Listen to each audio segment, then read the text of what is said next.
ଥରେ ଗଭୀର ଜଙ୍ଗଲ ମଧ୍ୟରେ ରହୁଥିଲେ ବାଘ, ବିଲୁଆ ଏବଂ ଠେକୁଆ। ସେମାନେ ତିନି ଜଣ ଅଲଗା ଅଲଗା ଧାରଣ ରଖିଥିଲେ, କିନ୍ତୁ ତାଳମେଳ ଅନେକ ଥର ତୁଟି ଯାଉଥିଲା। ବାଘରାଜା ସେଠାକାର ଶାସକ ଥିଲେ, କିନ୍ତୁ ତାଙ୍କର ଛୋଟ ଦୁଃଖ ଥିଲା। ସେ ତାଙ୍କ ପାଇଁ ମିଳୁଥିବା ଖାଦ୍ୟ ନେଇ ବିଚଳିତ ଥିଲେ। ପ୍ରତିଦିନ ଶିକାର କରିବା ମୁସ୍କିଲ ହୋଇଯାଉଥିଲା। ବାଘ କହୁଛି, ମୁଁ ରାଜା ହେବା ସତ୍ତ୍ୱେ ଏମିତି କଷ୍ଟ କାହିଁକି? ମୋତେ ସାହାଯ୍ୟ କରିପାରିବ କି? ଏଥିରେ ଆସିଲା ବିଲୁଆ। ବିଲୁଆ ତ ବହୁତ ଚାଲାକ। ଯେଉଁଠି ସୁଯୋଗ ଦେଖେ ସେଇଠି ଲାଭ ଉଠାଏ। ସେ ବାଘକୁ କହିଲା, ମହାରାଜ, ଆପଣ ମୋତେ ବିଶ୍ୱାସ କରନ୍ତୁ। ମୁଁ ପ୍ରତିଦିନ ଆପଣଙ୍କ ପାଇଁ ଖାଦ୍ୟ ଆଣିଦେବି। ସତରେ? ତେବେ ମୁଁ ତୁମକୁ ମୋର ଆସିଷ୍ଟାଣ୍ଟ କରୁଛି।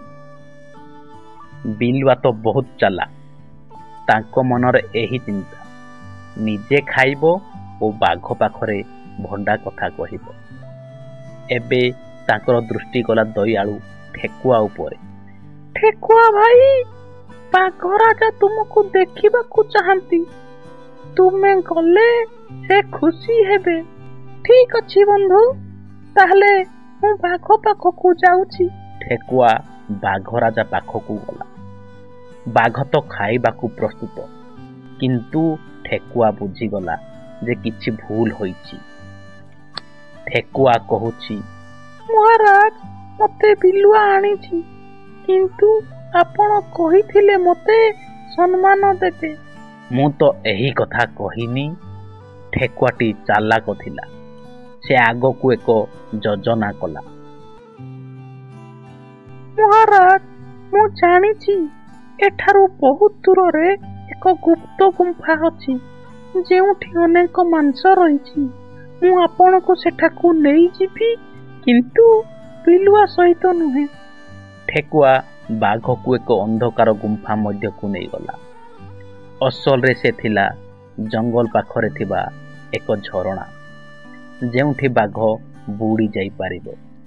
ଠେକୁଆ କହୁଛି, ମହାରାଜ, ମାଂସ ଏହି ପାଣି ତଳେ ଅଛି। ଆପଣ ନିଜେ ନେଇପାରିବେ। ତାପରେ ବାଘ ନଈକୁ ଡେଇଁ ପଡ଼ିଲା ଏବଂ ପାଣିରେ ବୁଡ଼ି ସେ ମୃତ୍ୟୁବରଣ କଲା। ବିଲୁଆ ସେଠାକୁ ଆସି ଦେଖେ ତ ବାଘ ନାହିଁ କି ଠେକୁଆ ବି ନାହିଁ, ଏବଂ ତାଙ୍କର ଯୁକ୍ତି ଖଲାସ ହୋଇଗଲା। ଏବେ ଠେକୁଆ ଆଉ ଅନ୍ୟ ଜନ୍ତୁମାନେ ଖୁସି ହୋଇ ରହିଲେ।